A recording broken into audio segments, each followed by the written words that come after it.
जय हिंद मेरे प्यारे बच्चों। आज मैं आपके लिए फिर से लेके आया हूँ बिहार पुलिस भर्ती परीक्षा का तीसरा सेट। और आज जो भी महत्वपूर्ण प्रश्न होंगे वो सब मैं करवाऊंगा आपको दोस्तों। तो आइए हम शुरू करते हैं दोस्तों। आज का हमारा टॉपिक है बिहार पुलिस का तीसरा सीरीज मेरे प्यारे दोस्तों। दोस्तों, तो सबसे पहले हम शुरू करेंगे देश के संसद के नाम से। आज का जो हमारा दोस्तों एक्स्ट्रा टॉपिक है उसका नाम है देश के संसद के नाम। तो प्रश्न ये है कि नेपाल के संसद का नाम क्या है? तो राष्ट्रीय पंचायत। नेपाल के संसद का नाम है राष्ट्रीय पंचायत। मिस्र के संसद का नाम क्या है? तो पीपुल्स असेंबली है मिस्र के संसद का नाम। बांग्लादेश के संसद का नाम जातीय संसद है। मलेशिया के संसद का नाम दीवान निगारा है। मलेशिया का नाम क्या है? दीवान निगारा। अफगानिस्तान का है सोरा।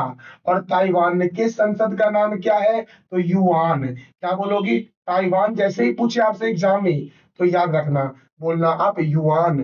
ताइवान के संसद का नाम क्या है? युआन। इजराइल के संसद का नाम क्या है? तो नेसेट है।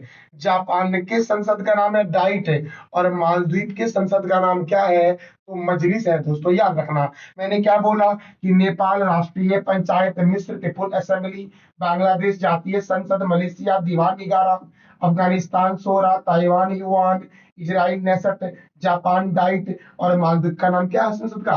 तो मजलिस। रूस के संसद का नाम क्या है दोस्तों? तो ड्यूमा है। और स्पेन के संसद का नाम क्या है? तो कोर्ट्स है स्पेन के संसद का नाम। अब देखो ब्रिलियंट के देखो दोस्तों, ब्रिटेन के संसद का नाम क्या है? तो पार्लियामेंट। ब्रिटेन के संसद का नाम क्या है? पार्लियामेंट। जर्मनी के संसद का नाम है बुंडस्टैग। मंगोलिया का है खुरन। और ईरान का है दोस्तों मजलिस। ईरान का भी मजलिस है। और मालदीव के संसद का नाम भी दोस्तों मजलिस ही है। अब देखो डेनमार्क के संसद का नाम है फॉल्केटिंग। कनाडा के संसद का नाम पार्लियामेंट है। और ब्रिटेन के संसद का नाम क्या है? तो पार्लियामेंट मेरे प्यारे दोस्तों। देखो स्वीडन के संसद का नाम है रिच डॉग। नॉर्वे का है स्टॉटिंग। भूटान का क्या है? तो सोंगडू। और पोलैंड का क्या है? सोजिम। एक बार आप लोग मेरे साथ साथ बोलो ताकि आपको अच्छे से याद हो जाए। डेनमार्क क्या है? फॉल्केटिंग। कनाडा क्या है? पार्लियामेंट। स्वीडन क्या है? Rich dog. नॉर्वे क्या है? स्टॉटिंग। भूटान क्या है? तो सोंगडू। पोलैंड क्या है? सोजिम। रूस क्या है? ड्यूमा। स्पेन क्या है? कोर्ट्स। देखो ब्रिटेन क्या है? पार्लियामेंट। जर्मनी का क्या है? बुंडस्टैग। मंगोलिया का खुरन। ईरान का क्या है? मजलिस मेरे प्यारे बच्चों। देखो बच्चों, नेपाल का क्या है? राष्ट्रीय पंचायत। मिस्र का क्या है? People's assembly. बांग्लादेश का है जातीय संसद। मलेशिया का दीवान निगारा। अफगानिस्तान का शोरा। ताइवान का युआन। इजराइल का नेसेट।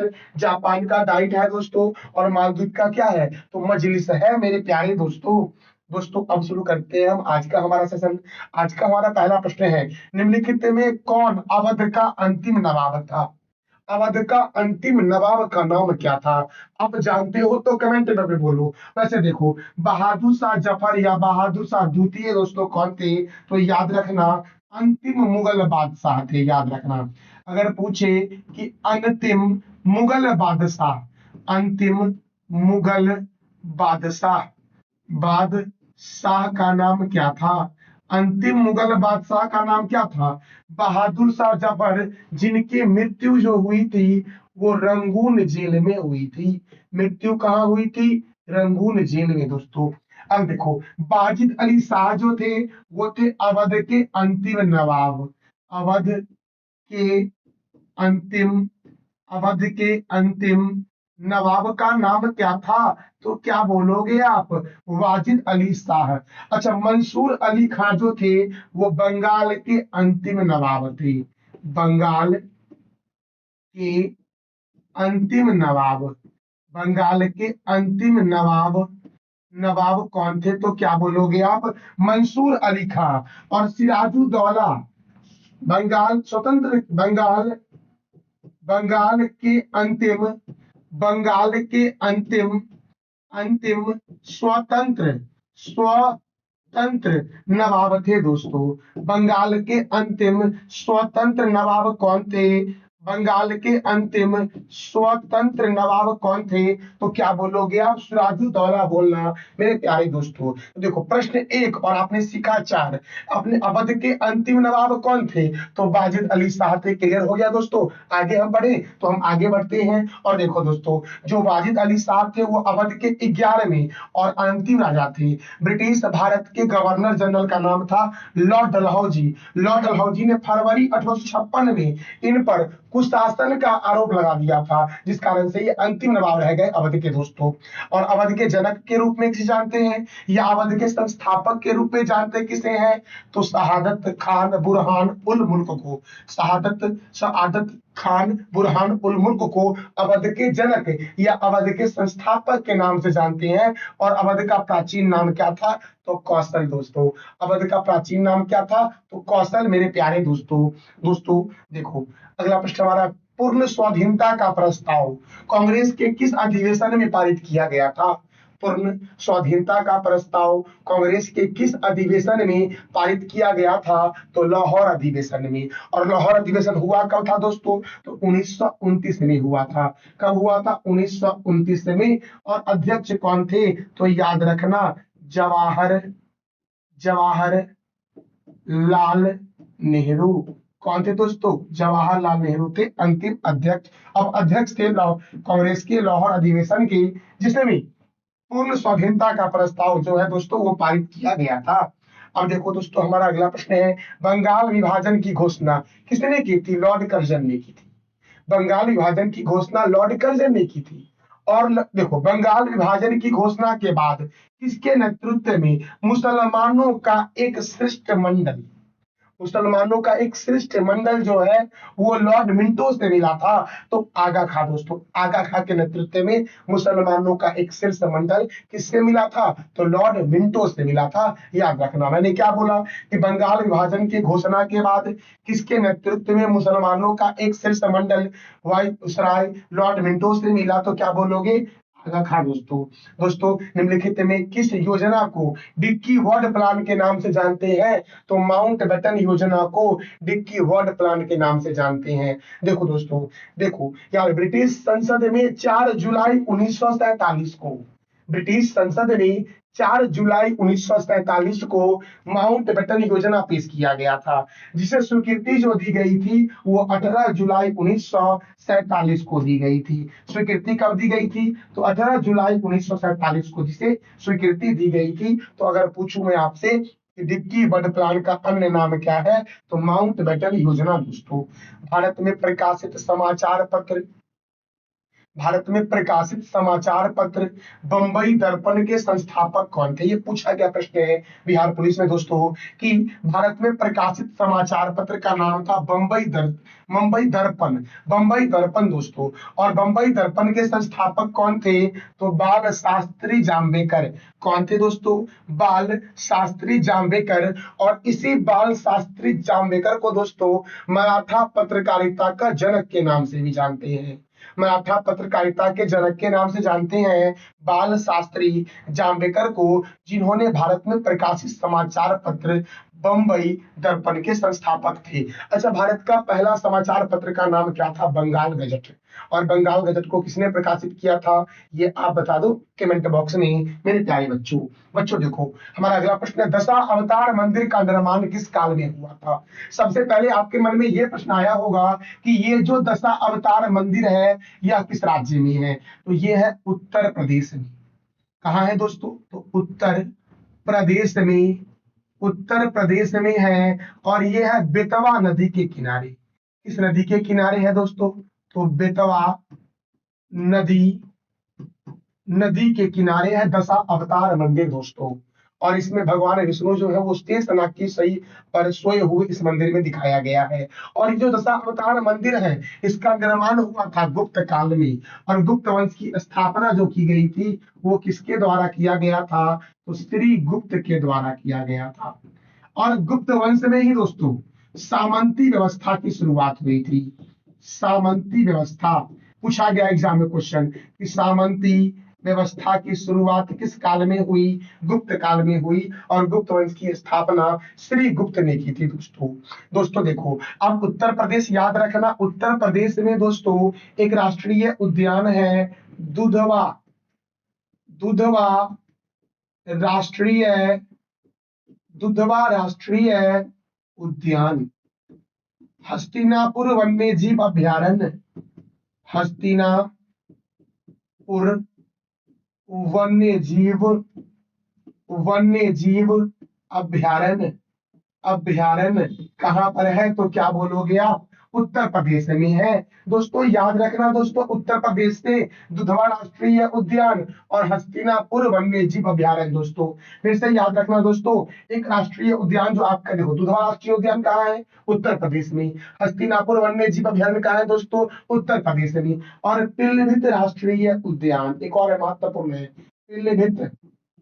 पीलीभीत राष्ट्रीय राष्ट्रीय उद्यान कहाँ है? उत्तर प्रदेश में मेरे प्यारे दोस्तों। अब देखो दोस्तों, गुप्त काल में कई सारे मंदिरों का निर्माण हुआ था, जिसमें कुछ प्रमुख मंदिर भी है, तो वो भी देख लो। तिगवा का विष्णु मंदिर जबलपुर मध्य प्रदेश में है, निर्माण गुप्त काल में हुआ था। भूमरा का शिव मंदिर सतना मध्य प्रदेश में है, निर्माण गुप्त काल में हुआ था। नचना कुटरा का पार्वती मंदिर पन्ना मध्य प्रदेश में है। भितरी गांव का मंदिर या लक्ष्मण मंदिर ईंटों द्वारा निर्मित मंदिर था, जो कानपुर उत्तर प्रदेश में है, और ये गुप्त काल में ही बना था। त्रिमूर्ति अवधारणा का विकास भी गुप्त काल में हुआ था। त्रिमूर्ति अवधारणा का विकास किस काल में हुआ था? तो क्या बोलोगे आप? गुप्त काल में हुआ था मेरे प्यारे बच्चों। निम्नलिखित में कौन सा भारत में सबसे बड़ा हड़प्पा कालीन स्थल है? निम्नलिखित में कौन सा भारत में सबसे बड़ा हड़प्पा कालीन स्थल है? तो याद रखना, राखी गढ़ी।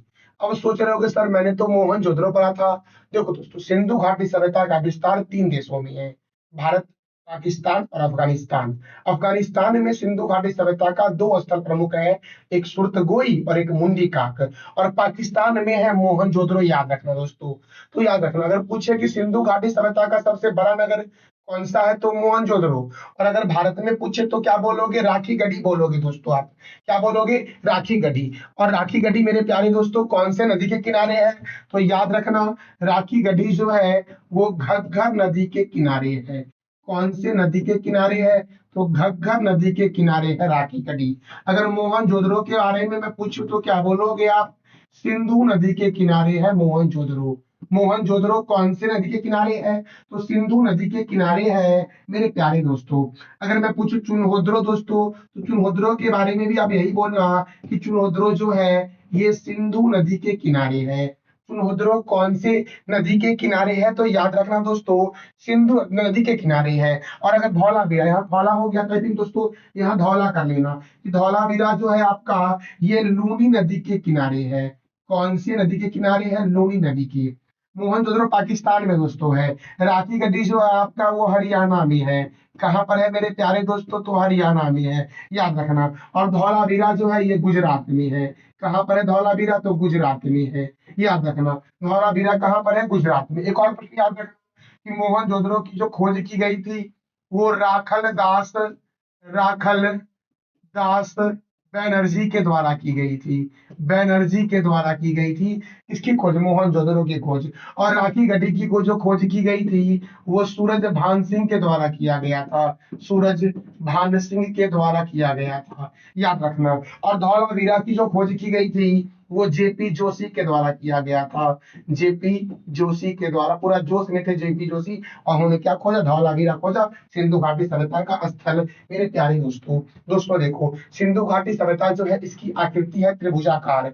सिंधु घाटी सभ्यता की आकृति कैसी है? त्रिभुजाकार। और सिंधु घाटी सभ्यता जो आपका है वो 3 देशों में फैला हुआ है, भारत, पाकिस्तान और अफगानिस्तान। तो सिंधु घाटी सभ्यता का जो क्षेत्र है, जो भौगोलिक क्षेत्र है, उसको भी देख लेते हैं। अगर मैं पूछूं कि सिंधु घाटी सभ्यता का सबसे पूर्वी बिंदु कौन सा है, सिंधु घाटी सभ्यता का सबसे पूर्वी बिंदु मेरे मित्रों कौन सा है? तो क्या बोलोगे? आलमगीरपुर बोलोगे आप। और आलमगीरपुर जो दोस्तों है वो है हिंडन नदी के किनारे। याद रखना दोस्तों, आलमगीरपुर कौन सी नदी के किनारे है? तो क्या बोलोगे आप कि हिंडन नदी के किनारे है आलमगीरपुर। कौन से रिवर के किनारे है?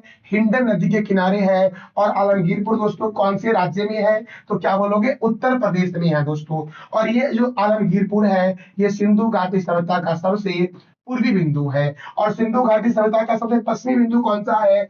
सुतकांगेडोर है। कौन सा है दोस्तों? सुतकांगेडोर, जो दास नदी के किनारे है। कौन सी नदी के किनारे है दोस्तों? दास नदी के किनारे है। और ये कहाँ है? तो पाकिस्तान में है। कहाँ पर है? पाकिस्तान में। सिंधु घाटी सभ्यता का दोस्तों याद रखें उत्तरी बिंदु जो है वो मांदा है चिनाब नदी के किनारे कश्मीर में। चिनाब नदी के किनारे सिंधु घाटी सभ्यता का उत्तरी बिंदु है और ये कश्मीर में है दोस्तों। अब देखो दक्षिणी बिंदु यहाँ पर है दाइमाबाद।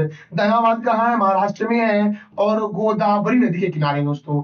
कौन से रिवर के किनारे है? तो गोदावरी रिवर के किनारे है दोस्तों। तो याद रखना सिंधु घाटी का सबसे पूर्वी बिंदु कौन सा है? आलमगीरपुर। पश्चिमी कौन सा है दोस्तों? तो सुतकांगेडोर है। उत्तरी कौन सा है? मांदा। और दक्षिणी कौन सा है? तो महाराष्ट्र का दाइमाबाद। मेरे प्यारे दोस्तों, देखो सिंधु घाटी सभ्यता की आकृति कैसी है? त्रिभुजाकार है। कैसी आकृति दोस्तों सिंधु घाटी सभ्यता की है? त्रिभुजाकार। देखो दोस्तों त्रिभुजाकार लगभग आकृति है। और सिंधु घाटी सभ्यता के पूरब, यहाँ पूरब है और यहाँ पश्चिम है, तो पूरब से पश्चिम की डिस्टेंस जो है वो 1600 किलोमीटर। और उत्तर से दक्षिण का जो डिस्टेंस है वो कितना है? तो 1400 किलोमीटर है मेरे प्यारे बच्चों। देखो मैंने बताया अभी जस्ट बोला था सिंधु घाटी सभ्यता स्थल जो है वो अफगानिस्तान, पाकिस्तान और भारत में फैला हुआ है। अफगानिस्तान में दो जगह है। एक जगह का नाम है सुर्तगोई।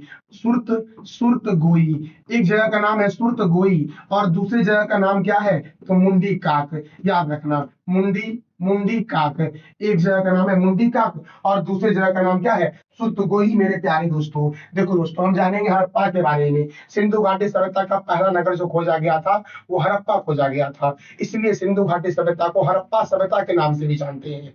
याद रखना सिंधु घाटी सभ्यता को हड़प्पा सभ्यता क्यों कहते हैं? तो इसलिए कहते हैं क्योंकि सिंधु घाटी सभ्यता का पहला नगर जो है वो हड़प्पा है। जो विद्वान इतिहासकार थे उनको लगता था कि सिंधु घाटी सभ्यता जो है वो केवल और केवल सिंधु नदी के आसपास में है दोस्तों। लेकिन जब हड़प्पा की खोज हुई तो हड़प्पा सभ्यता जो मिली दोस्तों वो रावी नदी के किनारे मिला। तभी से इतिहासकारों में विवाद हो गया। और ऐसा कहा गया है कि जब भी इतिहासकारों में ऐसा विवाद हो तो जो जगह पहले खोजा जाएगा उसी जगह के नाम पर उस सिविलाइजेशन का भी नाम होगा। इसीलिए सिंधु घाटी सभ्यता को हड़प्पा सभ्यता भी कहते हैं।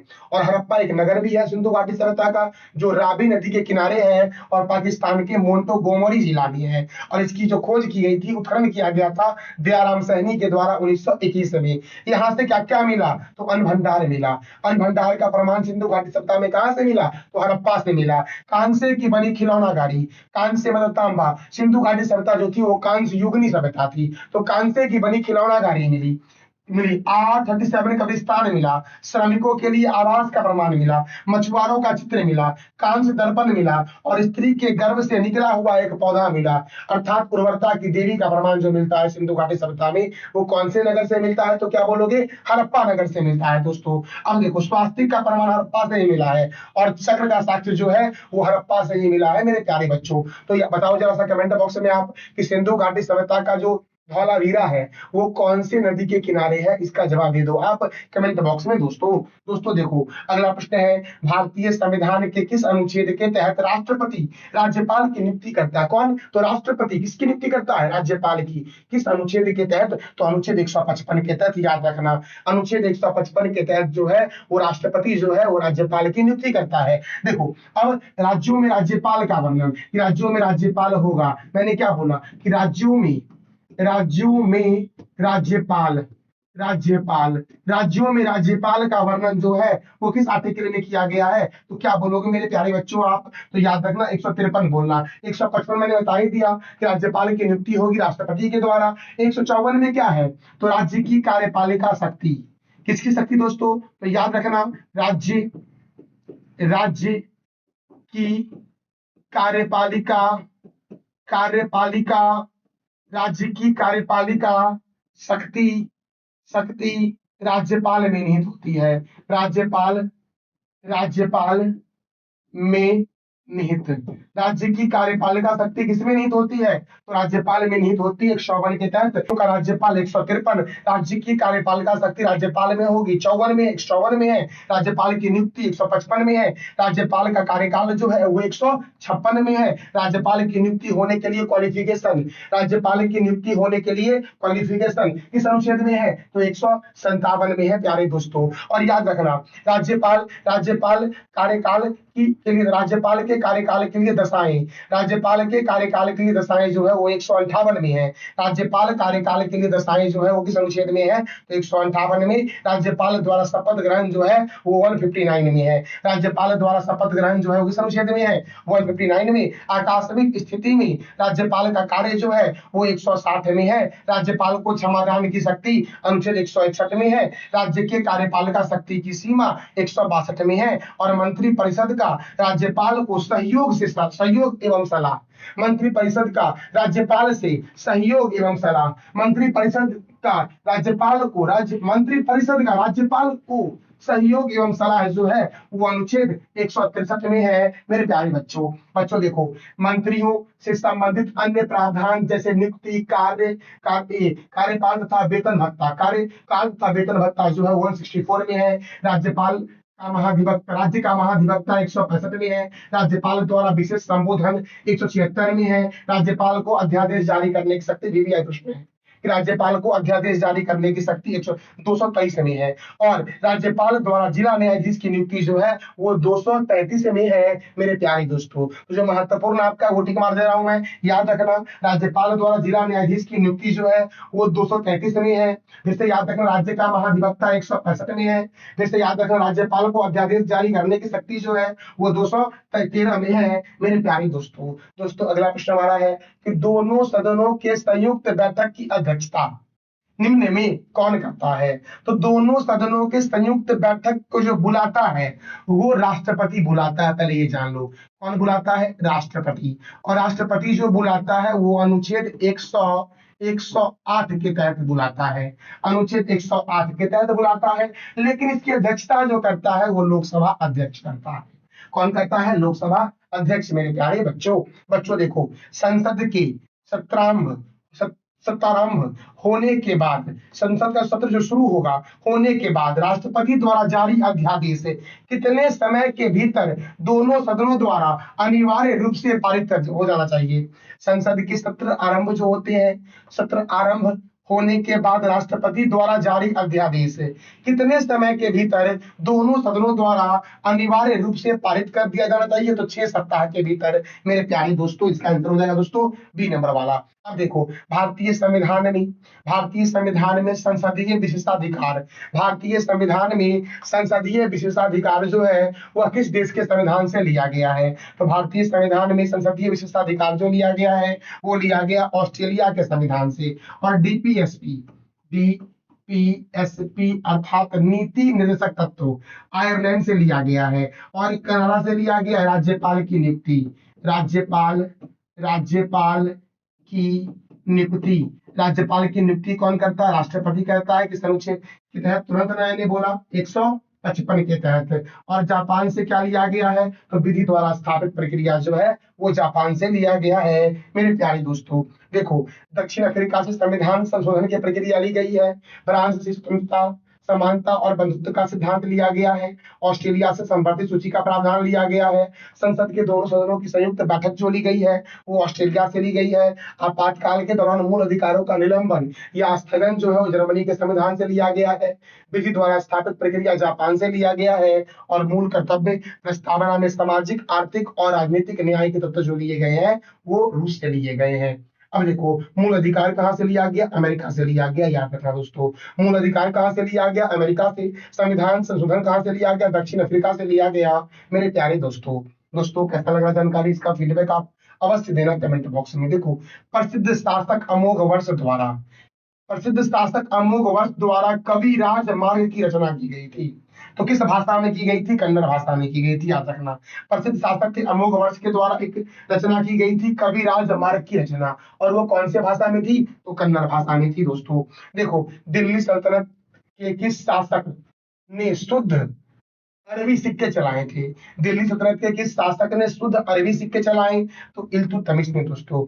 इल्तुतमिश को गुलामों का गुलाम कहते हैं, क्योंकि इल्तुतमिश कुतुबुद्दीन ऐबक का गुलाम था और कुतुबुद्दीन ऐबक मोहम्मद गौरी का गुलाम था। कुतुबुद्दीन ऐबक ने ही दिल्ली सल्तनत की स्थापना की थी, और ममलूक वंश की स्थापना यानी कि दास वंश की स्थापना जो की थी वो कुतुबुद्दीन ऐबक ने ही की थी। देखो दोस्तों, कुतुबुद्दीन ऐबक को बोला गया लाख बख्श, कुरान ख्वा कुतुबुद्दीन ऐबक को बोला गया है दोस्तों, याद रखना। और रजिया सुल्तान जो थी दोस्तों, वो दिल्ली सल्तनत की प्रथम मुस्लिम महिला शासिका थी। रजिया सुल्तान दिल्ली सल्तनत की प्रथम मुस्लिम महिला शासिका जो थी वो कौन थी? तो रजिया सुल्तान थी मेरे प्यारे दोस्तों। देखो, निम्नलिखित में से किसने महाद्वीपीय विस्थापन का सिद्धांत दिया? निम्नलिखित में से किसने महाद्वीपीय विस्थापन का सिद्धांत दिया? तो हैरी हेंस के द्वारा। हैरी हेंस ने महाद्वीपीय विस्थापन का सिद्धांत दिया। एनेक्जीमेंडर ने मापन की दृष्टि से विश्व का मैप बनाया दोस्तों। देखो, और भी कुछ जानकारी है वो भी देख लेते हैं एक बार। तो आधुनिक भूगोल के जनक कौन है? अलेक्जेंडर वान हमबोल्ट। मानव भूगोल के जनक कौन है? विडाल डीला ब्लॉस। मानव भूगोल के जनक कौन है? विडाल डीला ब्लॉस। भौतिक भूगोल के जनक कौन है? पॉलिडोनियम। विश्व मानचित्र पर भारत को दर्शाया था टॉलमी ने। मानचित्र कला के जनक कौन है? तो टॉलमी है। और मापन के आधार पर विश्व का मानचित्र बनाया था किसने? तो एनेक्जीमेंडर ने मापन के आधार पर विश्व का मानचित्र बनाया था मेरे प्यारे दोस्तों। देखो, मैं एक पल भी आपका समय बर्बाद नहीं कर रहा हूँ, और मेरे से जितना हो रहा है मैं उतना प्रश्न आपको सिखा रहा हूँ। बस आप ध्यान से सुनो, और इसका पीडीएफ टेलीग्राम पे मिल जाएगा। इसका लिंक वीडियो के डिस्क्रिप्शन बॉक्स में है मेरे प्यारे दोस्तों। दोस्तों, अब देखो, समताप रेखा यानी कि आइसोथर्म के जन्मदाता कौन है? तो वान हम्बोल्ट जो है वो आइसोथर्म के जन्मदाता है। विश्व ग्लोब का निर्माता कौन है? तो मार्टिन बेहम दोस्तों। मार्टिन बेहम जो है वो विश्व ग्लोब के निर्माता है। विश्व ग्लोब के निर्माता कौन है? तो क्या बोलोगे आप? मार्टिन बेहम जो है वो विश्व ग्लोब के निर्माता है। अच्छा दोस्तों, याद बताओ आप एक बात, कि संसद की संयुक्त बैठक को बुलाता है राष्ट्रपति, और मैंने तुरंत बताया था आपको। तो आप बताओ किस अनुच्छेद के तहत बुलाता है, और इस बैठक की अध्यक्षता कौन करता है? इस दोनों प्रश्नों का जवाब दे दो आप कमेंट बॉक्स में मेरे प्यारे दोस्तों। विश्व ग्लोब के निर्माता कौन है? ग्लोब ग्लोब बहम, ग्लोब मार्टिन बेहम। ग्लोब का जनक कौन है दोस्तों? ग्लोब का निर्माण किसने किया? तो मार्टिन बेहम ने विश्व ग्लोब का निर्माण किया था। म्यांमार के साथ कितने भारतीय राज्य की सीमा तय होती है?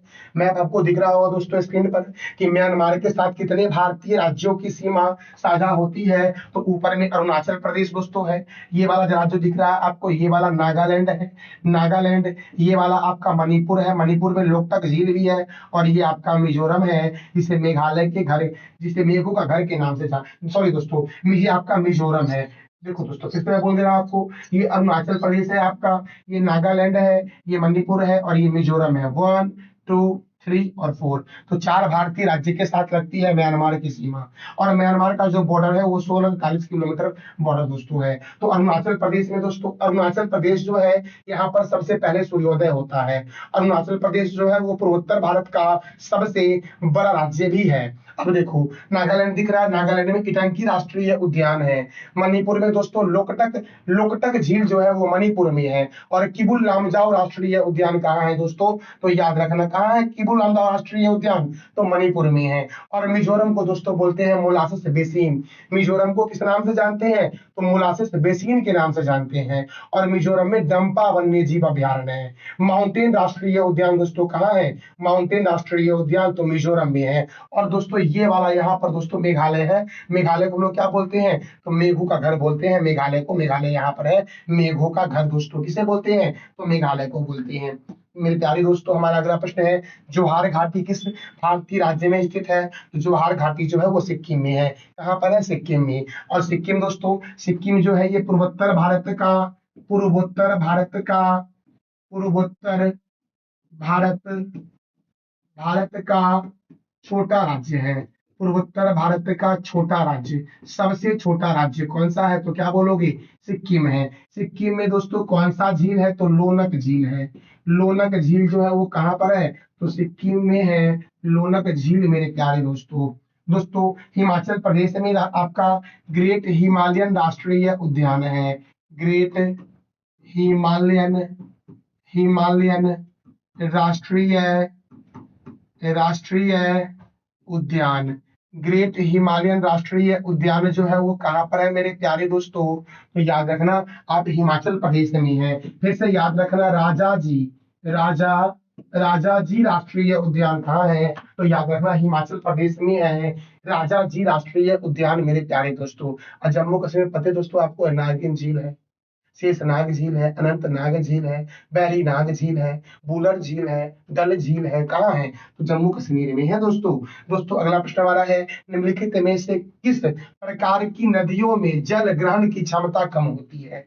देखो दोस्तों, जो हिमालय से नदी निकलती है वो 12मासी नदी होती है, मतलब 12 माह वहां से नदियां जो है, नदी जो है उसमें पानी आता रहता है। लेकिन जो प्रायद्वीपीय नदियां दोस्तों है, जैसे कृष्णा हुआ, गोदावरी हुआ, तो ये सब जो दोस्तों, ये सब में जल ग्रहण की क्षमता जो होती है वो कम होती है। तो इसका आंसर हो जाएगा दोस्तों बी, याद रखना। अगला प्रश्न है, भारत में किस प्रकार की मृदा, अच्छा मृदा का अध्ययन किसमें होता है? पेडोलॉजी में होता है। मृदा का अध्ययन किसमें होता है? पेडोलॉजी में। देखो, तो भारत में किस प्रकार के मृदा का सर्वाधिक प्रयोग ईंट निर्माण में होता है? तो लेटेराइट मृदा का प्रयोग। भारत में किस मृदा का प्रयोग सर्वाधिक ईंट निर्माण में होता है? तो लेटेराइट मृदा का प्रयोग मेरे प्यारे दोस्तों। निम्नलिखित में कौन खरीफ फसल का उदाहरण नहीं है? तो सरसों दोस्तों आपका खरीफ फसल नहीं है। बाजरा, अरहर, ज्वार, ये सब कौन सा फसल है? खरीफ फसल है। और सरसों आपका खरीफ फसल नहीं है। देखो दोस्तों, कुछ फसल रबी फसल कौन कौन से हैं? तो गेहूं, जौ, चना, मटर, सरसों, मसूर, राई, आलू, ये सब रबी फसल है। और खरीफ फसल कौन सी है? चावल, ज्वार, बाजरा, मक्का, तिल, मूंगफली, उड़द, कपास, रागी, सोयाबीन, ये सब जो आपका है वो खरीफ फसल है। और जायद फसल कौन है? तरबूज, खरबूज, ककड़ी, भिंड, ये खीरा, भिंडी इत्यादि जो है, ये सब जायद फसल मेरे प्यारे दोस्तों है। अगला प्रश्न है, कोल इंडिया लिमिटेड की स्थापना कब हुई? कोल इंडिया लिमिटेड की स्थापना कब हुई? तो याद रखना, कोल इंडिया लिमिटेड की स्थापना जो हुई वो 1975 में हुई। कोल इंडिया लिमिटेड की स्थापना कब हुई? 1975 में। और 1975 में ही माइक्रोसॉफ्ट माइक्रोसॉफ्ट की स्थापना हुई थी। 1995 में किसकी स्थापना हुई थी? तो NHAI की स्थापना हुई थी। National highway authority of India की स्थापना हुई थी। 1969 में इसरो की स्थापना हुई थी, याद रखना। और 1958 में नासा की स्थापना हुई। नासा और DRDO की स्थापना हुई। नासा और DRDO की स्थापना हुई थी कब? तो 1958 में हुई थी। और कोल इंडिया लिमिटेड की स्थापना कब हुई? तो 1975 में। और माइक्रोसॉफ्ट की भी स्थापना कब हुई? तो 1975 में दोस्तों। अगला प्रश्न है, केंद्र राज्य संबंध पर गठित एक आयोग था जिसका नाम था एम एम पुंछी। तो MM पुंछी आयोग की स्थापना जो की गई थी वो 2007 में की गई थी। MM पुंछी आयोग की स्थापना कब की गई थी मेरे प्यारे बच्चों? तो 2007 में की गई थी। अब ऑप्शन को भी क्लियर कर लेते हैं एक बार। 1969 में इसरो की स्थापना हुई। इसरो की स्थापना कब हुई? 1969 में। 1935 में रिजर्व बैंक ऑफ इंडिया की स्थापना हुई, RBI की स्थापना हुई। और 2000 में BSNL की स्थापना हुई। BSNL भारतीय संचार निगम लिमिटेड की स्थापना मेरे प्यारे दोस्तों हुई थी। सापेक्षता का सिद्धांत किसने दिया था? सापेक्षता का सिद्धांत दिया था अल्बर्ट आइंस्टीन ने दोस्तों। किसने दिया था सापेक्षता का सिद्धांत? तो अल्बर्ट आइंस्टीन ने। और भी कई सारे सिद्धांत है, जैसे विटामिन का आविष्कार किया फंक ने। ए और डी का कौन किया? मैकुलन ने किया। विटामिन, फंक, AB मैकुलन, सी हॉलकट और डी हॉपकिंस, याद रखना। विटामिन, फंक, विटामिन AB मैकुलन, विटामिन C हॉलकट और विटामिन D कौन? तो हॉपकिंस। और हेम्योपैथी के आविष्कारक कौन थे? हैनीमैन। डायबिटीज के बैटिंग। और पोलियो वैक्सीन के John E Salk. Polio vaccine का आविष्कार किसने किया? तो क्या बोलोगे? जॉन ई सॉल्क ने किया मेरे प्यारे दोस्तों। रक्त समूह का खोज कार्ल लैंडस्टीनर ने किया।